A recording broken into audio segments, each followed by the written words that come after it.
Hey, this is Ryan of Happy Healthy Vegan. So big shout out to my moderator Peter for letting me know about these videos that Carnivore MD Paul Saladino has made about why he's no longer vegan. Yes, he actually described himself as a vegan. I'm not making this up. As I've always done when I look at these why I'm no longer vegan videos, I'm not here to poke fun at people or shame them or anything like that. I'm here simply to view it and determine two things. One, was there some absolute compelling reason why they could no longer be vegan? And I'm also looking at to see if they were actually ever vegan in the first place, because it turns out most of the time they were not. So anyway, before we get started, I'd like to thank our sponsor. Well, no, we don't have a sponsor. We're just doing this because of our passion for the animals to spread the message about veganism. So enough of me yapping. Let's jump in. So so you're 32, you're vegan for 7 or 8 months. I think 7 or 8 months? That's it? I did a vegan diet, so I was 7 months. Oh, okay, well, that's not terribly long, but let's see what happened to him. And then what gets you off of that, and what's the next thing you experiment with? And what was the takeaway of 7 to 8 months? Why get off the vegan diet? I mean, I think that I began to realize, like, wow, I am gaunt.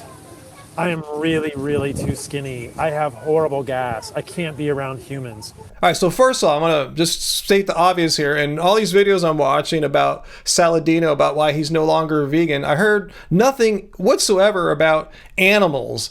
Remember, veganism is not about losing weight. He's talking about here, he went vegan, he lost weight unintentionally, and he was getting farty. No, veganism isn't some kind of dietary preference, like, say, paleo, which he went to later, or Mediterranean diet. It's not a diet. It's a stance against animal cruelty. So if you truly believe it's wrong to exploit and kill animals, and you want to be consistent about that in your daily life, you have no choice other than to avoid animal products, and you eat plants. I lost 25 pounds of muscle. Okay, more about his weight loss. He claims he lost 25 pounds of muscle. I wonder, how do you know it was like all muscle? Did you like measure your body fat loss versus muscle loss when you were losing weight as a vegan? Like, who does that? I know you're just making that up. You're just assuming that, but let's assume that's true, because that's irrelevant actually. Let's hear more about why he lost weight, why he thinks vegans in general are inherently going to be super skinny like him, because I know he's describing his personal experience on his 7 months of eating plants, but is he describing himself, or is he generalizing his personal experience to all vegans? Because if he's doing that, shame on him, because he's a trained medical doctor. Yeah, you'd never guess. It just seems like every other grifter out there, but that's not science, and you know that, Saladino. And the reason people lose weight on these vegan and vegetarian diets is because they're calorically deficient. Like, what are you saying? Vegan diets are inherently calorically deficient? Well, that's an empirical claim as opposed to an opinion. Show us the science that shows that vegan diets are inherently calorically deficient, but you can't, because you're making this shit up. Because you cannot, and the reason I lost weight on a vegan diet is because you cannot physically pack in enough calories and enough nutrients to sustain your weight. I mean, this is complete and utter total bullshit. You're saying vegan diets are incapable of providing sufficient calories for people like me to sustain our weight. Well, how come I'm not dead yet, Paul Saladino? I weigh like 200 pounds. I mean, what's going on here? I mean, let's just see what's going on here. You tried eating plants for 7 months and you lost some weight. So that's your anecdotal personal story, and I get that. But how do you get off generalizing to saying this is something that affects all vegans? It's a general feature of vegan diets.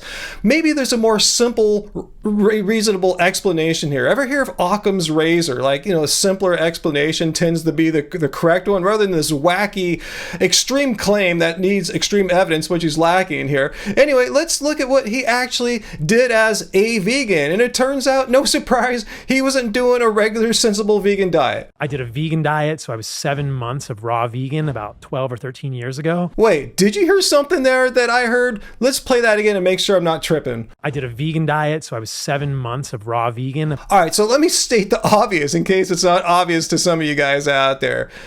He said he's vegan. Yeah, he's saying he was following a raw vegan diet. Those are not the same thing. There's nothing about veganism that says that you have to eat uncooked plants for the rest of your life, or for 7 months in his case. Don't believe me? Have a look at the definition of veganism again. It has nothing to do with eating raw, pure, uncooked foods. And speaking from a nutritional standpoint, and if you actually care about science, as you should if you're a medical doctor, there's absolutely no scientific reason to eat a raw vegan diet if you're vegan. Like, is there any actual evidence that says, if you're a raw vegan, you're going to be like super healthy, it's the best way to do it? No, I can't find any. And I know there's no organizations of health professionals that say you should eat a raw vegan diet if you want to get your nutritional needs met as a vegan. So that should be the first red flag for you there, Saladino. You're on your own here. You're following some like woo-woo gurus rather than looking at what actual science says. And let's look at the scientific consensus and get it out there. Are vegan diets nutritionally sound? Yes. Then don't believe me, I'm not a dietitian or nutritionist. Let's look at the opinions of health organizations from around the world who have reviewed the relevant scientific research and have made position statements that appropriately planned, well-planned vegan diets are nutritionally adequate, meaning do a sensible, vegan, healthy, balanced diet. Meaning, don't do some weird exclusionary diet, which raw food is. I don't see, again, any organizations recommending that you give up all cooked food. You need to eat a balanced, sensible diet, or there shall be consequences. In his case, he was really farty and lost a bunch of weight. And that's not surprising one bit. This is super common amongst raw fooders. Again, this is not my opinion. Let's look at some of the science that shows that this is totally common. It's very difficult to find evidence of people being able to thrive on raw food. But look at the data here. On the right-hand side, what you see is data for raw foodists, with the best data being these ones, a study of 572 German raw foodists. And as they increase their intake of raw food, so their body mass index, shown on this axis, decline. And all of the raw foodists have got a low body mass index compared to those eating their food cooked. So therefore, the point I'm trying to make is that it wasn't a vegan diet that caused him to lose 25 pounds of muscle and have all this lethargy as a result. It was eating this weird, restrictive, extreme raw food diet that caused him to lose weight. That's what's supposed to happen. That's what the science shows. But it gets even worse. Check this out. Every animal that we know of, other than humans, eats their food raw and they produce babies. What about humans? Here are the data from that German study. What we see is that as the amount of food eaten raw increases up to 100%, 50% of women by that point are amenorrheic. Their menstrual cycles have closed down altogether. This appears to be because they are short of energy. I mean, this shows you how literally unsustainable a raw food diet is. It is so calorically insufficient. Yeah, he's right that there's not enough calories on a raw vegan diet. This is not the case on a normal, well-planned, balanced vegan diet, which sounds like he never tried, but that's what's so disingenuous about his "why I'm no longer vegan" videos. It's how he's saying, I was vegan. I ate raw food for 7 months and had all this low energy and farted all the time. Well, yeah, you're eating a weird restrictive diet that's known to cause people to not have enough calories to perform their basic life functions. So I went from vegan to paleo. My eczema didn't get better.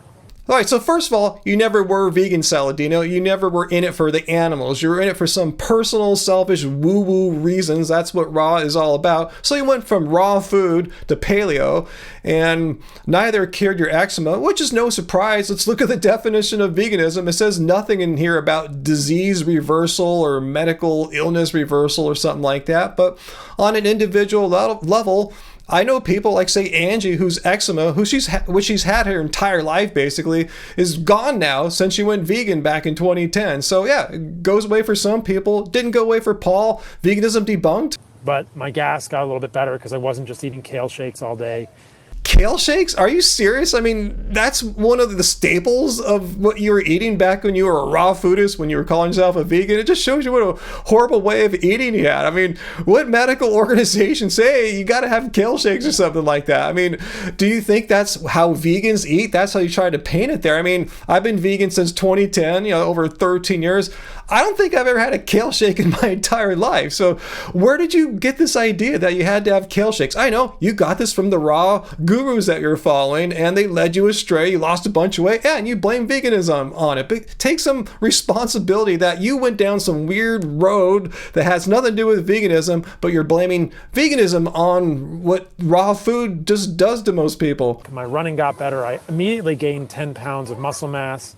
Yeah, because you got off your inherently calorically deficient raw food diet, but I guarantee if you just had eaten, instead of switching to paleo, eat how we eat, a balanced, sensible, healthy vegan diet, as all those health organizations I've been showing recommend, you would have put the weight on too. Don't believe me? Yeah, when I was eating more raw, high raw when we started our channel, I looked like this, but I gained about the same amount, about 25, 30 pounds since then by eating how I eat now. So yeah, you don't have to eat meat to put on 25 pounds. And let's check out another calorically deficient vegan here, Brian Turner, calling out Paul Saladino. Does Brian look like he's starving because of his calorically insufficient vegan diet? This one is bad. I think they're getting desperate, guys.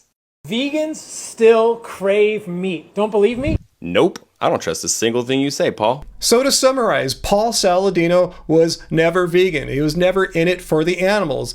Instead, he was following a raw food diet. And remember, veganism is not a diet. It's an ethical stance against animal cruelty. Anyway, he was following a raw food diet, which is inherently calorically deficient. He experienced all the typical problems that many people experience on a raw food diet, and he incorrectly blames veganism, eating a vegan diet, and I guess the animal cruelty and exploitation part. All of veganism is to be at fault for his personal choice to eat this extreme restrictive diet that is not recommended by any organizations of health professionals anywhere in the world. But yeah, veganism sucks. So leave your questions and comments down below. Did you know that Saladino had claimed to be vegan or following a raw food diet in the past? Like I said, I had no idea. So hit like, share this video, make sure the notification bells hit, and become a channel member too. Get special content from Angie and me for all our channel members.